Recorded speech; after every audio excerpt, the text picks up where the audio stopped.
podcast for established marketers, entrepreneurs, and CEOs.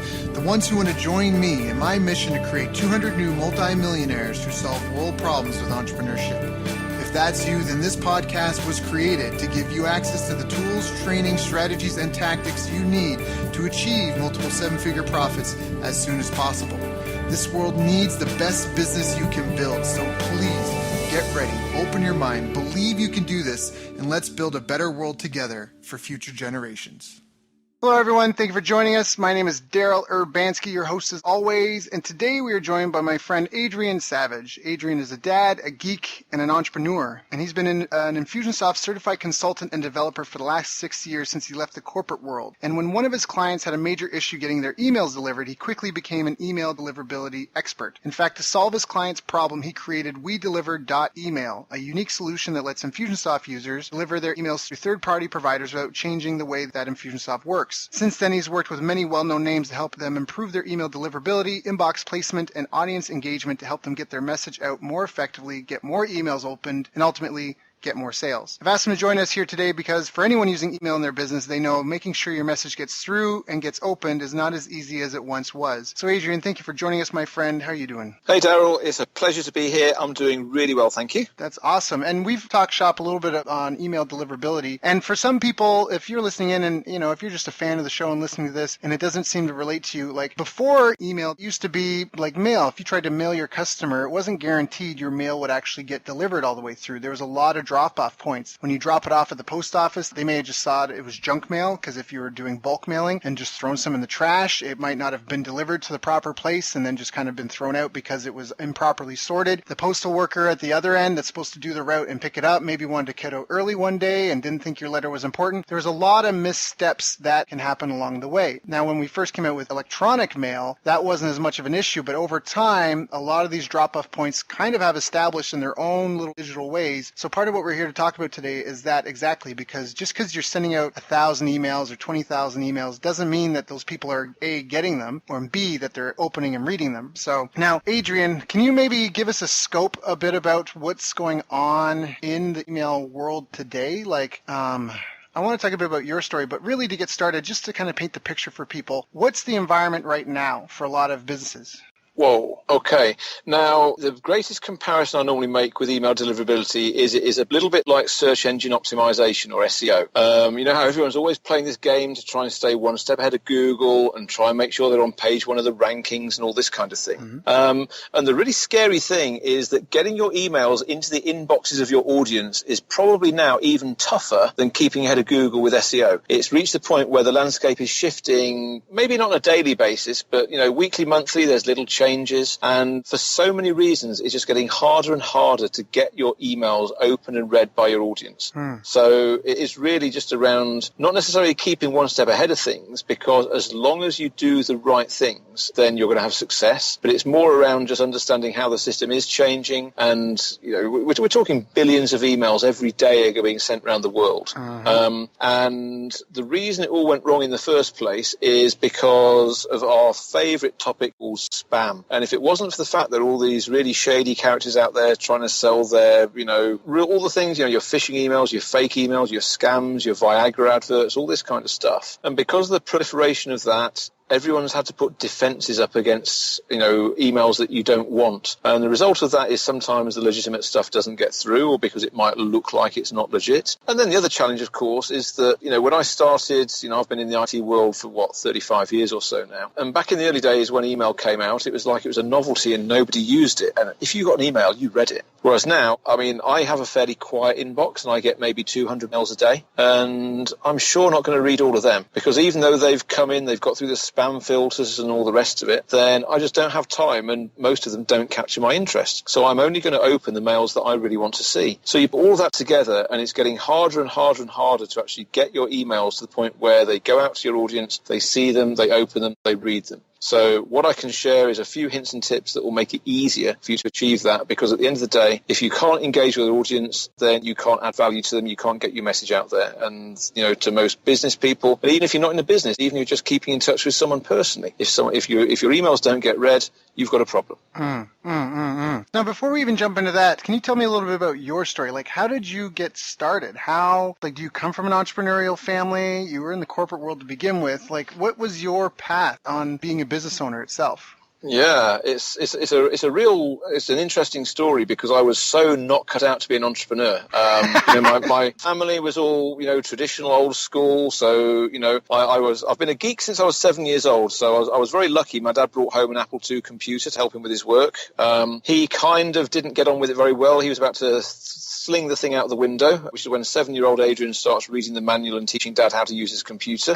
So that turned me into the geek that I am now. So I was kind of marked for that. I studied computer science at school. I worked hard. I got good results. I got a job. I got into corporate life, did IT and telecoms. And to be honest, I'd still be doing that now, and I'd probably be enjoying it if I hadn't had a few life-changing experiences, like getting divorced, like having my ex-wife move to the other end of the country with my kids. So suddenly I had a few wake-up calls that meant I had to change my life. If I'd have stayed in corporate life, I'd have had no time off. I wouldn't have seen my kids. I wouldn't have built a relationship with them. So something had to give, and that was how I discovered the whole land of being an entrepreneur and business and sales and marketing and that kind of thing. Found that a lot of entrepreneurs get absolutely terrified with technology. So I kind of took my geeky approach, combined that with sales and marketing, discovered Infusionsoft, and I guess the rest is history. I really got into Infusionsoft in a big way. One of the few guys around the world who's got 100% on the certification exams several years running. Wow. Since then, I've a little bit moved away from Infusionsoft, having learned that actually I much prefer working at a strategic level, helping people really grow their businesses, and Infusionsoft is just one of the tools that allows that. And then obviously, as you mentioned, I had a client that had problems with their emails getting through, and I suddenly came upon a solution almost by accident, because I'd worked out how another client could send emails from their website that was blacklisted without going into spam using some software called Mandrill. I had another client using Infusionsoft that couldn't get their emails through, and I kind of put two and two together and made probably about 4,000, to be honest, because I worked out how to get Infusionsoft to talk to Mandrill, so that when Infusionsoft couldn't get the mail through, we could use this other tool as an alternative. So you had the best of both worlds. You had the automation and the power of Infusionsoft, but we're using another third-party tool to actually deliver the mail. That solved the problem for that client. And I suddenly realized that if that client's got a problem, then maybe a few others out there have as well. And that was how We Deliver.email grew. So right now I'm running that business, and that's it's a really successful, very, very micro niche business. It is literally, a few dozen customers. So there's not many people that need it, but the guys that need it, it makes a massive difference for them. I'm still doing my general consulting, and I'm also doing a lot of work now as an email deliverability. I use the word expert loosely, because I hate anyone who brands themselves an expert. I'm not an expert. I'm just a guy who's done a hell of a lot of research, learnt what I can, and whatever I learn, I'll share with as many people as I can to help them. So if that makes me an expert compared to some people, then that's cool. But from my perspective, I'm just learning what I can and sharing that as widely as possible. So what have been some of the greatest challenges for you in your business career, and how have you overcome them? Oh, the biggest one, without a doubt, was overreaching. I was trying to do too much too quickly, getting some grand ideas, building a team, and I wasn't ready for it. So that was probably the biggest challenge, because before I knew it, my costs were outweighing my revenues, all this kind of thing, and the business had a very tough time. I had to make a very tough decision to scale it right back and just start to focus on one thing at a time. And that, coincidentally, that was about the time that We Deliver was born as well, just when I was, pretty much retreating back a bit, licking my wounds, working out how to be more successful than I had been. And it was almost by accident that, it is sometimes it's interesting how the right thing comes along at the right time. But I was just ready to do something slightly different, slightly new. And that's when the opportunity came to solve this problem for my client, which, I'll be honest, it took 6 months of blood, sweat and tears. But by the time I'd got to the end of that, then it was very clear that I had a product that I could market as well. So whereas I was mainly intending to stay doing consulting and marketing advice and things like that, then this opportunity came, and I was just lucky enough to see the opportunity and have, I guess, with apologies to Liam Neeson, I did have the right particular set of skills that let me build the solution.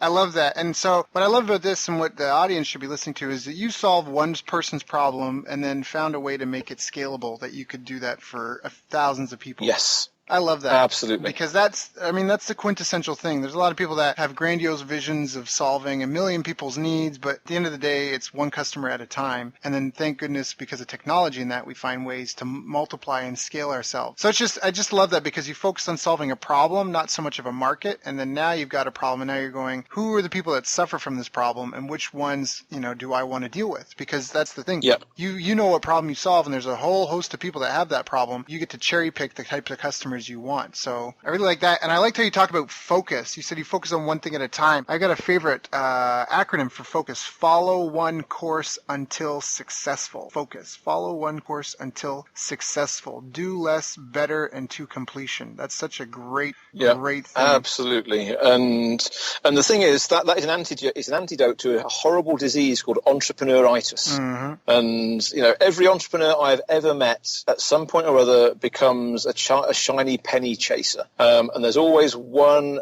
next great thing just around the corner. And I think if you can manage to focus on one thing and follow it through to completion, then that is consistently the answer to success. Mm-hmm. Is focus and being single-minded. And I'll admit, I suck at it. I've had to work really hard at being single-minded, and even now there's a few too many little distractions that I've got. When I focus on the one thing, that's when success comes along every time.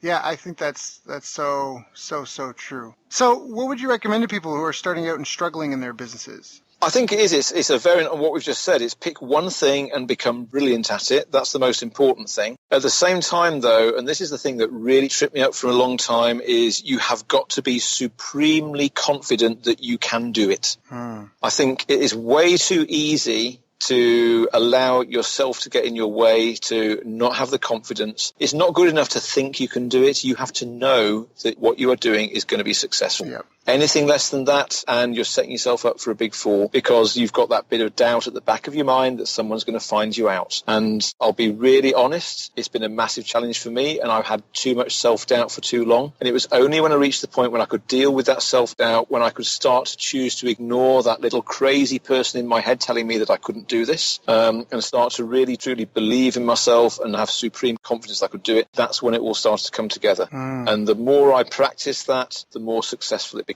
I think that's so powerful, because if you don't believe in yourself, why should anybody else believe in you? Yeah, right? Absolutely. And the other thing that, if anyone here is listening to this and they feel like trapped in that, something that helps me from time to time is, if I ever feel like I'm getting that way, it's not about you. You have to remember that it's not about you at all. It's about the other person and their problem. Yep. And I mean, if I'm suffering from a problem, if my neck was bleeding and someone who's not a trained professional was willing to try to help me and get me to the hospital, right? I don't really care. Do you know what I mean? Like, let's go. I don't care you're not a doctor. Yeah, hold the towel on my neck. Let's go. Yep. Like, it's not a question of that. And so a lot of people forget that, is that if you're in a nice to have category, move to a need to have category. That's where it's focused on the problem, because if you're problem oriented, you're a need to have for somebody. And when you're a need to have, their neck is bleeding because they need to have it. Yep. And so it's not about you, it's about them. And it's about the problem that you're trying to help them solve. Yep, so all these feelings of inadequacy and all that sort of stuff, they can go out the window, because you are just there to serve. So it's the same thing. I mean, you're allowed to charge a fee because you're entitled to earn an income. You are worth earning an income. That might be something you have to address on a subconscious level. But beyond that, just, hey, I want to help you along the goal. I might not be the only person you come to for help, and I may not be the last person you come to help for this, but I'd really like to take a swing at it, and I think I can do a great job. You know what I mean? Like, and remove yourself from the equation. I think that's something that helps me. Obviously we can only do so much on a call, but I think that's a good tip, is just to not make it about yourself, Yeah, exactly. Because I think the thing is, if you've got something that's absolutely amazing and you're not sharing with it as many people as possible, you are ripping them off. Yep. Yep. It's as simple as that. If you've got something, then it is your duty to share it in whatever way that works for you. And, going back to what you said about money, I know that some people have, they have money issues. I certainly have in the past. And again, the way I look at it now, I'm going to put the value out there. And when I do a good job, then I get rewarded. Money is nothing more than a round of applause for a job well done. Mm-hmm. So I'm just going to do the best darn job that I can. Mm-hmm. And then when that gets recognized, then, hey, I'm open for that round of applause. It's as simple as that. Mm-hmm. Mm-hmm. And I'm going to keep on doing a really good job. That's it.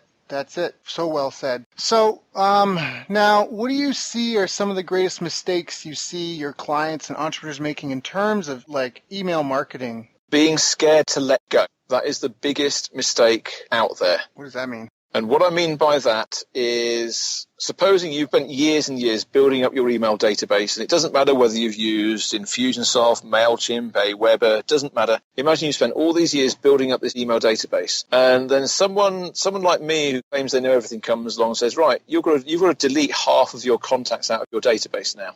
Because if you don't do that, you're going to lose the ability to communicate. And people look at me as if I'm mad. Mm. And there's a massive, massive terror that comes along at the prospect of, hey, you're telling me I can't mail half my list anymore? Mm-hmm. And the reason, I'll come to that in a little bit, but bearing in mind you have to be able to let go sometimes. You have to recognize that some people just don't want to hear from you anymore, and you have to let them go. And that is probably the biggest mistake people make, is that they won't let go of it. And I'm a little bit of a sexist joke here.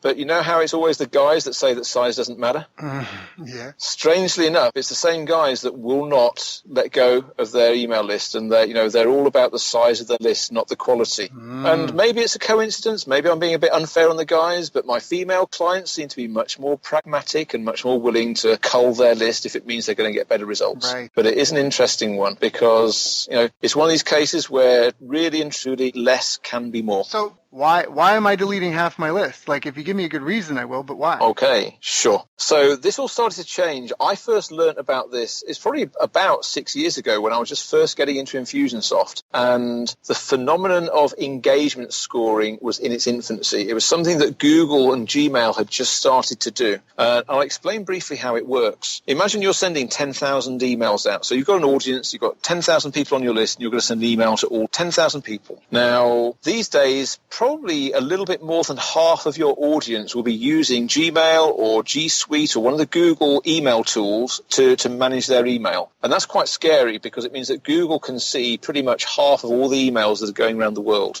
And what that allows them to do is it allows them to start crowdsourcing engagement data. And what I mean by that is that they can start to keep tabs on all the different email senders in the world and work out who's sending out junk and who's sending out stuff that people really want to read. And imagine you're sending out emails to 10,000 people and only 500 of them actually open that email. Mm-hmm. What that's doing is that's telling Google that pretty much there's a load of rubbish being sent out there that nobody wants to read. And then imagine if that same person keeps doing that day after day, week after week, month after month. Google's going to be watching that, and they're saying, dude, no one wants to hear from you. Mm-hmm. And at that point, what Google's going to do is, if this happens long enough and the engagement stays low, then Google's going to say, I think this is a load of trash. I'm going to start putting it into the spam folder. And it's all done on the behavior of the audience. It doesn't matter how good that email is. If people aren't opening your emails, then Google is going to spot this, and they're going to start taking action, and they're going to penalize you by, it might be that you just end up in the promotions tab, or it might be that you end up in the spam folder. And it is very much down to what the behavior is of your audience. And Google pioneered it, but,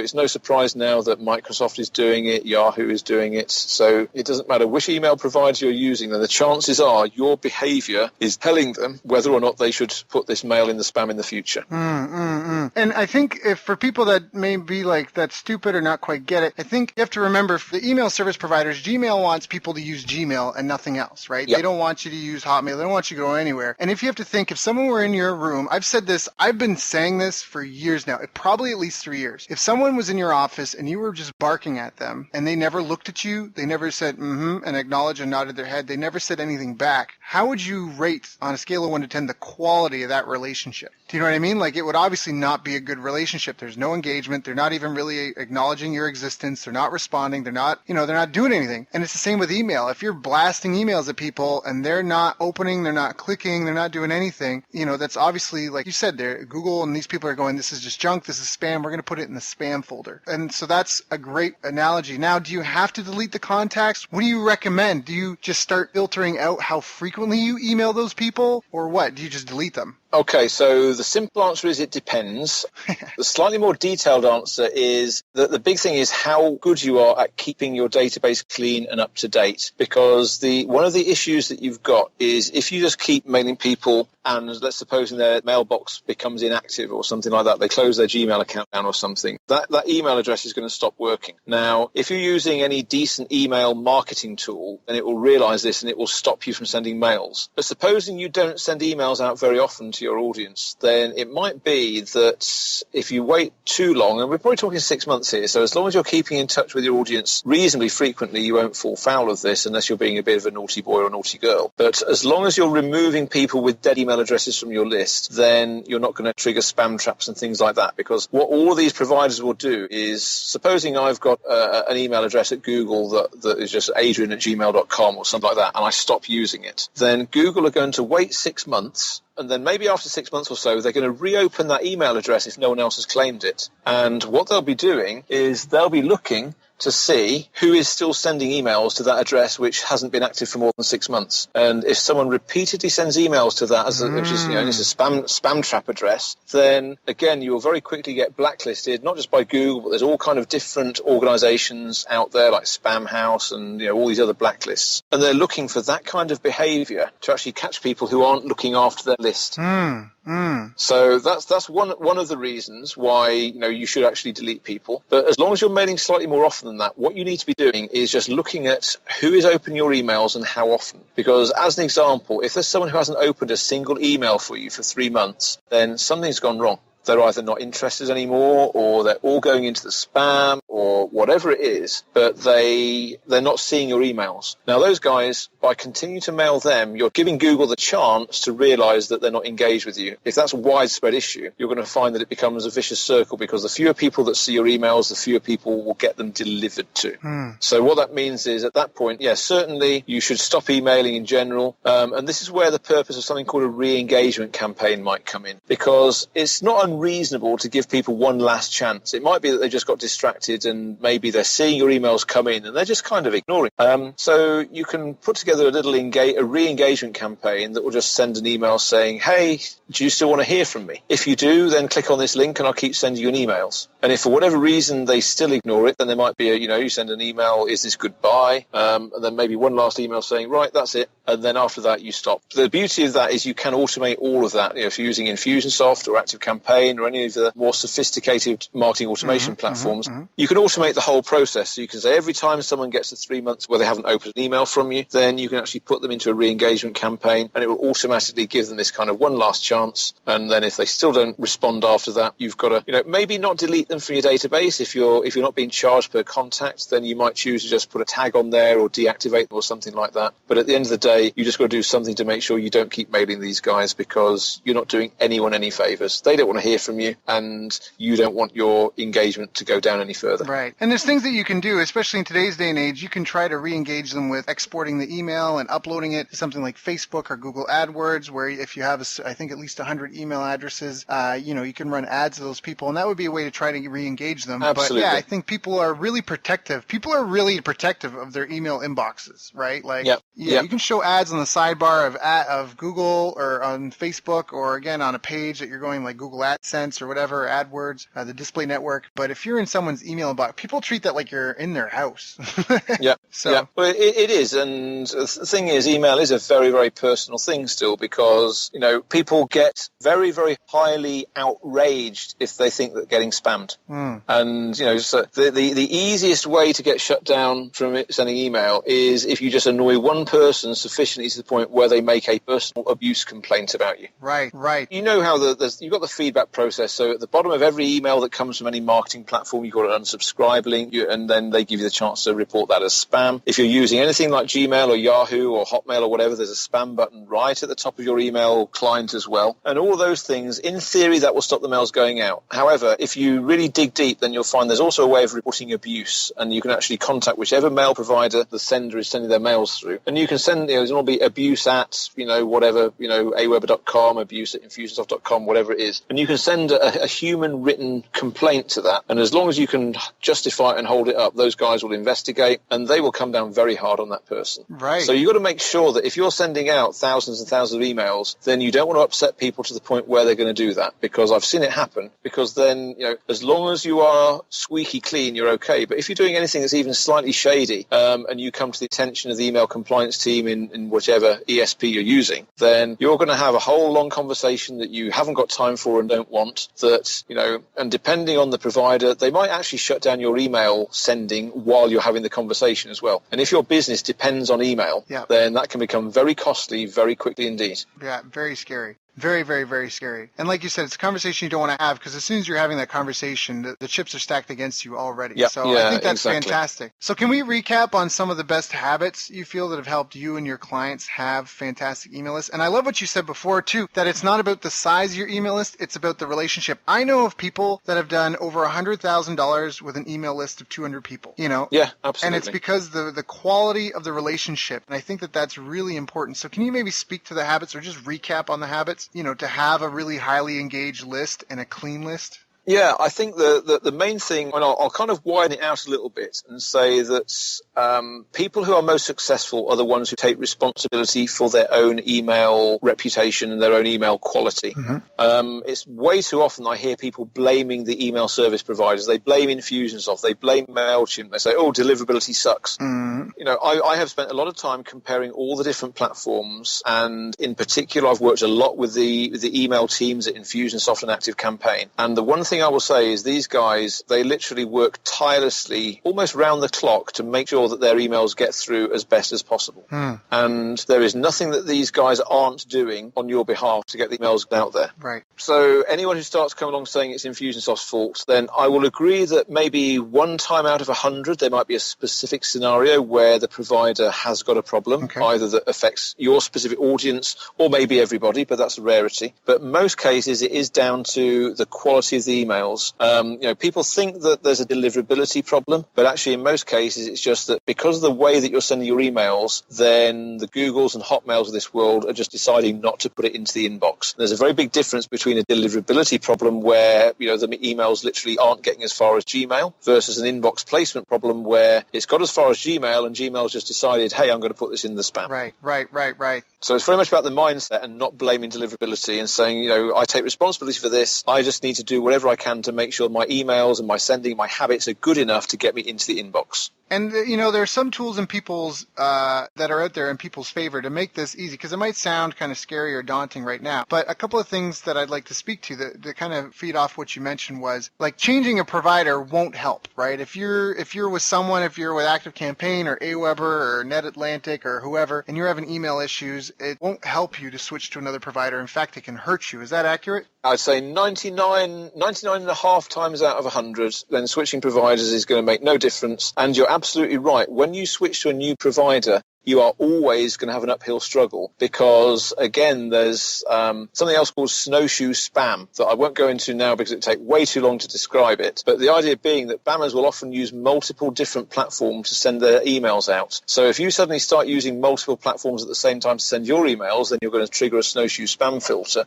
And even if you just move from one to another, then, again, Gmail knows that, right now, so take you as an example, Daryl, you might be using Infusionsoft right now. If you suddenly switch to Aweber, then Gmail is going to say, hey, this guy's started using a different platform. What's going on? Right. And they're going to look on that much more suspiciously than if you just carry on using your existing platform. Right. So it's about developing a habit, and consistency is key here. Don't chop and change between platforms because it's certainly not going to help. Right. And then owning the quality. So because people think email is cheap, because in some ways it is cheap, but people's attention isn't cheap. If you waste, I mean, it's like when I'm regrettably, there's people that, in fact, earlier today, I'm not going to go into details, but there's people that have access to me because of family relations. Mm-hmm. And, unfortunately, they've just abused it to the point where, out of courtesy, I sit there on the phone. Yes, yeah, okay. But realistically, I'm not engaged at all, right? Like, I've totally checked out. Yep. And email's the same thing. So just because you can write an email and send it to people doesn't mean you should, doesn't mean it's a good idea. And so when you had to pay to put letters in the mail, if you had to pay $1, $2 per letter, and you were going to mail 500 letters, you would put a lot of thought into that, because that was going to be $500 to $1,000 you're going to spend. So you get really clear about, look, what do I want to say to these people, right? Because I'm going to be spending this money. What do I want to say? But with email, it's like, da-da-da-da, oh, done. And it's so fast, it's so thoughtless. So it really, in some ways, it can be a disadvantage. Yeah, absolutely. But the thing that's to people's advantage is what you said before, is you can automate this. You can schedule these. So it doesn't mean you have to constantly be coming up with new I mean, you do need to constantly come up with new emails, but you can come up with a good topic, a timeless thing, something relevant, catchy, interesting to the person and the end user. And then you put that in your responder so everybody gets that on day 10 or everybody gets that on day 42. And so now you don't have to constantly be the hamster in the wheel, so to speak, every time somebody signs up, every time somebody buys your product. You can already have those emails pre-written to go out. And so that's the one thing that I think is to our advantage right now. But it sounds like for a lot of people, there's going to be a continually uphill battle, because I think people are just going to crack down more and more and more on these, like you said, on these people that are just kind of wasting people's time. And yeah, absolutely. And going back on what you've just said there, you've really hit the nail on the head in that, yes, it's possible to automate all that stuff. And the thing is it's with you've got a lot of power there, and with power comes responsibility, because it's way too easy. And this is why I do love the more sophisticated platforms, the Infusionsoft Active Campaigns of this world that have real sophistication, because you can't just do a one-size-fits-all approach anymore. You can't just send the same stuff to everybody in the hope they'll all want to see it. You've got to be able to personalize the emails so that people are only going to receive the ones that they want to receive. Mm-hmm. So let's say you're running a pet shop, and you are not going to send an email about how to look after your dog to 5,000 people who only own cats. Mm-hmm. You just wouldn't do it. But at the moment, that's effectively what people are doing with their simple email marketing platform. They're not segmenting their audience, they're not working out what they want to really see, and they're not sending the appropriate content to the right people at the right time. And again, that's a recipe for disengagement. This is all about how are you going to get as many people as possible to want to open your stuff. So you've got to use every single trick that you can think of to make your content relevant. Right. Relevancy is everything. Exactly. Because if it's not relevant, if they don't want to hear from you, they're not going to engage with you. Yeah. And again, it's going back to, the size is not important. It's the quality. It's, are you sending out stuff that people really want to hear? Right. Right. Yeah, the worst thing you can do is waste someone's time. Yep. Because if you do it often enough, they're not going to give you their time again. Yep, absolutely. And worse than that as well, in many cases, they won't even hit the unsubscribe button, because actually getting people to unsubscribe is really cool, because it means that you're not wasting someone's time. But the thing is, you're just going to be fighting against apathy. Yeah. So it's almost, you want to make it as easy as possible for your audience to unsubscribe when they've had enough. And in the meantime, just give them as much value as you can. Yeah. Yeah. That's so well said. So well said. So where do you see the future of this? Where do you see things going? Where do you see things evolving 5 years, 10 years from now? I think that email is really changing, and I think that it's already changed to the point where it's one of several different forms of engagement, because now we've got things like Facebook Messenger, we've always had things like text message SMS, we've got, people using various apps on their mobile phone, we've got WhatsApp. So I think, email is no longer the only game in town. So now it's becoming part more of a multi-channel strategy. And what I'm seeing now is how, as time goes on the one hand, it's still going to be crucial to recognize that email has a really important part to play, and we have to get as many people engaging with us via email as possible still. But certainly if I look at the younger generations now, then they're much more likely to use different communication channels. So my daughter's just turned 18, and last time I was in the same room when she went into a Gmail to find something, and she had about 10,000 unread emails in there. She just doesn't use her email because she's using Snapchat, she's using whatever it is. So I think it's about being diverse enough to have multiple ways of engaging. So you have really, we've always talked about multi-step, multimedia engagement campaigns, but now the multimedia bit is really widening out, because you've got to not just send different types of media, you've got to use different channels to reach people. Right. So, the more versatile a platform can be, so you can use all these different platforms. And I think that's where the future is starting to lie. But at the same time, email, I can't see it dying anytime soon, because it's still, for many things, it's the best way of getting the message out. It's like, you're not going to send a job application via WhatsApp as an example. Right. So I think it's about get the message to match the medium and the channel. That's the most important thing. But recognize that as long as you continue to get into good habits and make the best of it, then email still has got plenty to do. And it is just, protect your reputation, work on your content, send the right stuff to the right people. All of those things, will make the difference. And sure, there's lots of techie stuff that you can do, but I'll always advise people to keep away from the techie bits until you've got your house in order, until the content is right, until you're sending things out that people really want to hear from you. So how do you have any tips on that? How do people make sure their content is right? Because an email, it's hard to gauge. It's not like a web page. I can set up a heat map, right? I can count clicks on my website. I can look at Google Analytics and see how long people are up on my page. How do I check my email? How do I validate the quality of my email content? Yeah, this is a tough one. This is where if I'm working with a private consulting client on their marketing strategy in general, one of the things I'm always going to put in there is to make sure they're using communications channels that allow two-way feedback. Because the only way you're going to find out, if you send out 10,000 emails and no one clicks the link, you won't know why. Right. You'll never know. So this is why I love things like phone calls, telemarketing, stuff like that. So if you've got a big audience, then maybe you've got to check in with a few people. Small audience, maybe you can ring them up a bit more. And I'm a massive fan of having interactions like that where it's actually one person talking to another. But that's kind of a side note. The other thing that I really advocate massively, and this is more difficult if you've got a big database, is actually encourage people to reply to your emails. Ask them questions, get them to engage with you. And I will share a little kind of power tip here. The most likely way to get people to see your email in their inbox is to ask them to reply to you. If someone replies to a message inside Gmail, Gmail sees that as one of the strongest indications that they want to still hear from you. Right. So, so sending out, because normally if someone sends out a survey by email, they say, click on this link or click here for this, click here for that, whatever it is. And sure, that's a sign of engagement, but it's not a great one. If you can actually get someone, if you can motivate them to the point and incentivize them to reply to you, then that's a massive indicator for Gmail that you're sending out quality stuff. Now, obviously, you've got to be careful not to shoot yourself in the foot here, though. If you send a mail out to 10,000 people and you say, reply and tell me what you think, or reply and tell me what you want next, then you sure as hell have got to reply to those replies. You can't just ignore them, because suddenly that's going to really upset people. So you've got to make sure you've got a system in place, an infrastructure, probably with real human beings, to actually do that, because while engagement is very important, I've seen this on Facebook and Twitter where you'll have a big business and they'll be posting, they'll be blasting lots of stuff out, they'll be letting lots of comments and replies to their Facebook posts, their Twitter posts, and guess what? They don't reply to any of them. And they very, very quickly lose credibility. So if you're going to do, it's a real ninja trick to ask people to reply, but you've got to make sure that you're ready to deal with those replies. And if you do that, then this is gold dust right there. There you go, words from the man himself. So I think that that's really powerful, and it does speak to engaging with people and having real conversations. And there's a tendency for people to not want to engage with their customers, not want to have to talk to anybody, to be able to be left alone in a room and just have money appear in their bank account and then be able to go do what they want with their family and friends. And the reality is that if that's how you feel, you either need to get out of that or need to find a place where you can come from a point of servitude where you really want to help people and engage with people and,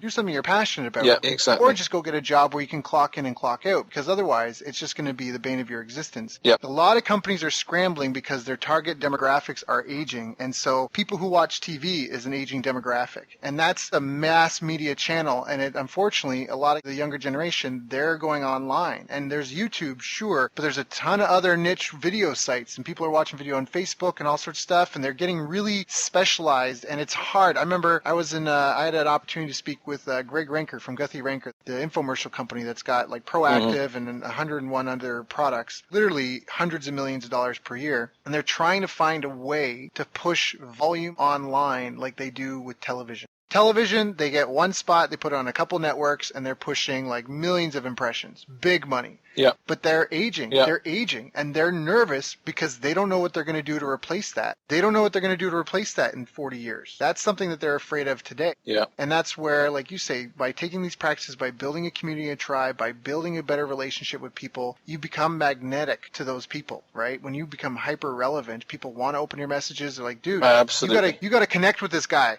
Let me introduce you to this guy. You need to talk to him because he does things really well. And that's where your stuff can become viral. So So I think that's really powerful message to share. So I guess the next thing I want to kind of ask is I was going to say, if anything, what do you think holds people back from implementing this? Is it just a lack of knowledge? Is it a fear of a dip in, I don't know, what? Yeah, I think there's a lot of misinformation out there, and sometimes, and I'll include myself in this, people can be a little bit too quick to think that everyone else is the problem and not look at your own stuff. Mm-hmm. It's very easy to think, well, this email that I created, then it's perfect, isn't it? Mm-hmm. And more often than not, then it can probably be improved. You can probably get better. So I think it is the big thing is just about taking responsibility and saying, okay, so what steps can I do to actually make this better? How can I serve my audience better? And I think that's probably the biggest thing is just absolutely taking responsibility and starting to think about ways that you can improve. And it is, I think some of it, there's a lot of kind of, I guess it's misguided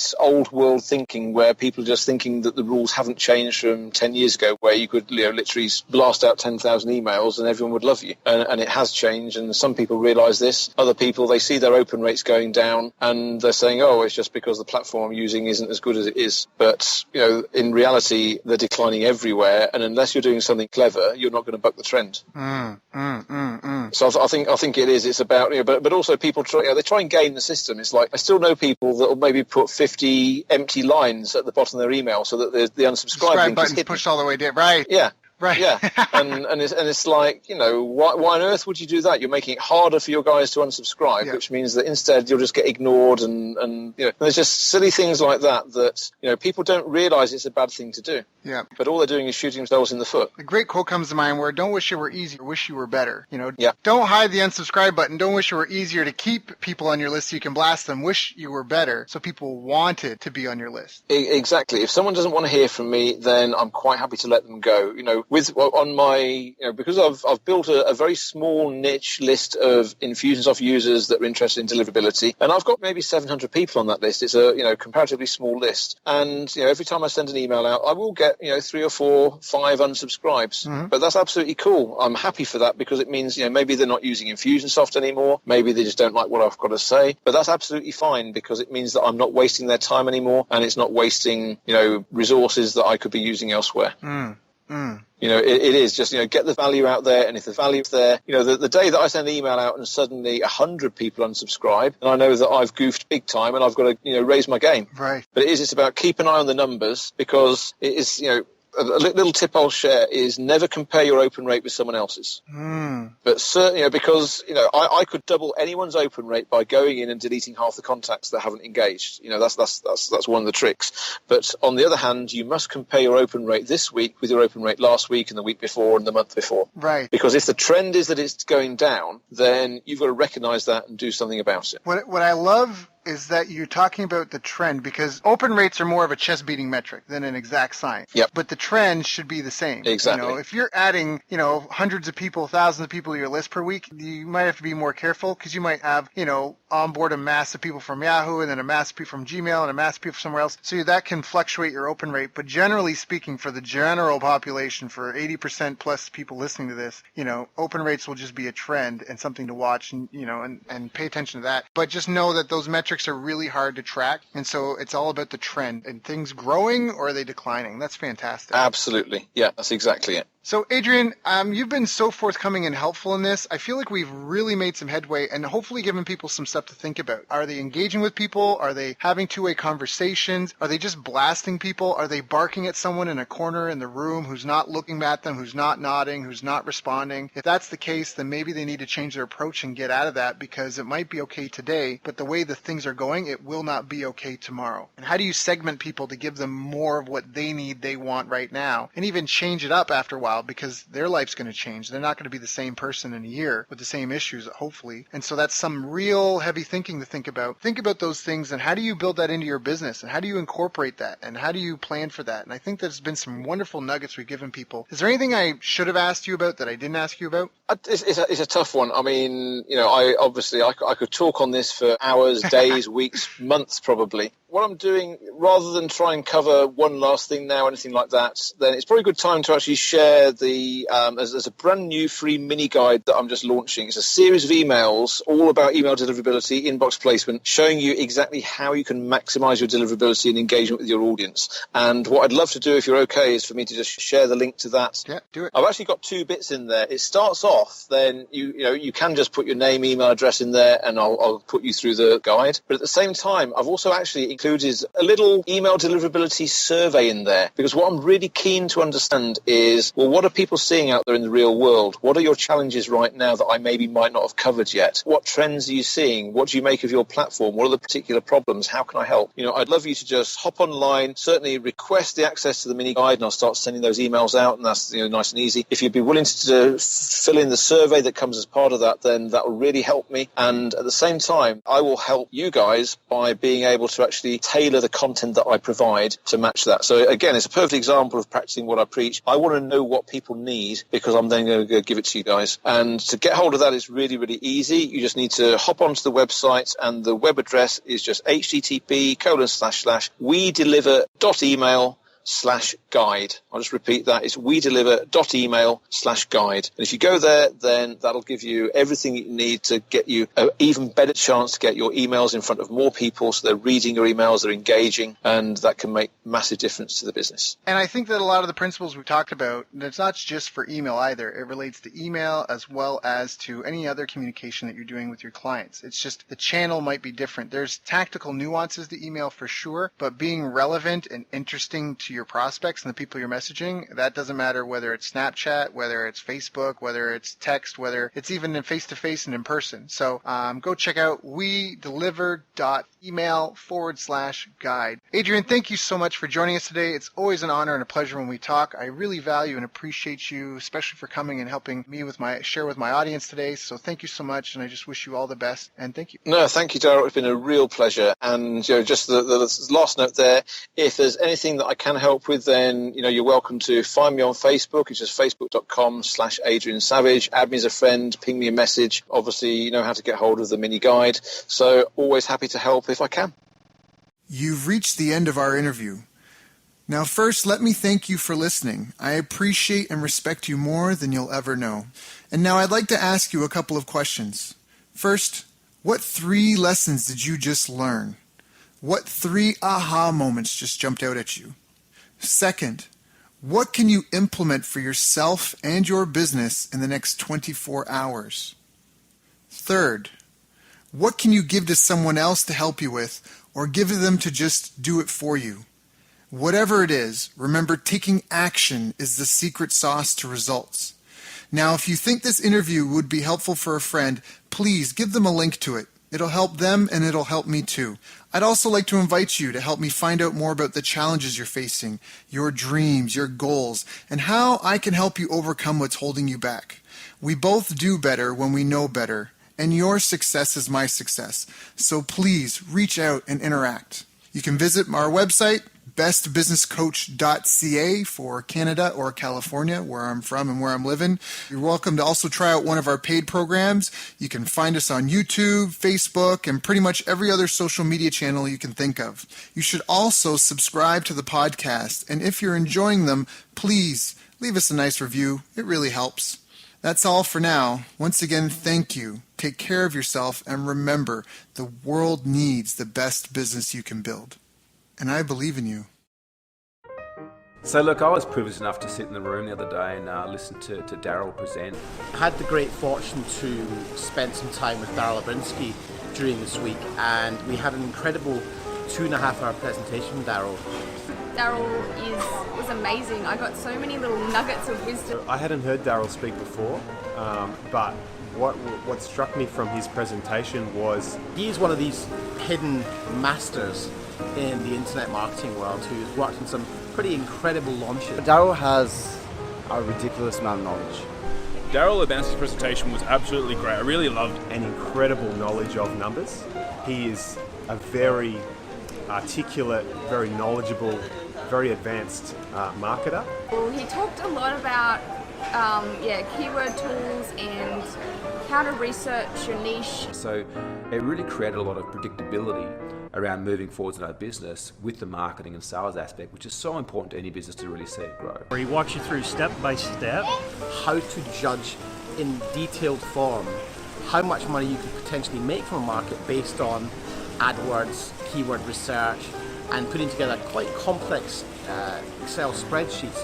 And what I took away from it is not only understanding your niche market, but also looking at and breaking down and going, am I working with the right niche? Is there enough demand there for me to be able to reach my goals? And doing that hard research. There's a lot of gurus out there that present you a lot of the why and the what, but they don't necessarily give you the how. And what I really found with Daryl's presentation, there's no holding back. There was no holding back the screens or the curtains. Like, everything was given to really assist us. His feasibility and due diligence is incredible, and he was able to show us in a really short space of time how to cut through the overwhelm. You're giving us the exact tools that we can use to test something before we even go to start testing it by spending money on it. One of the biggest nuggets that I got out of his presentation was that when people pay, they pay attention, and when people pay a lot, they pay a lot of attention.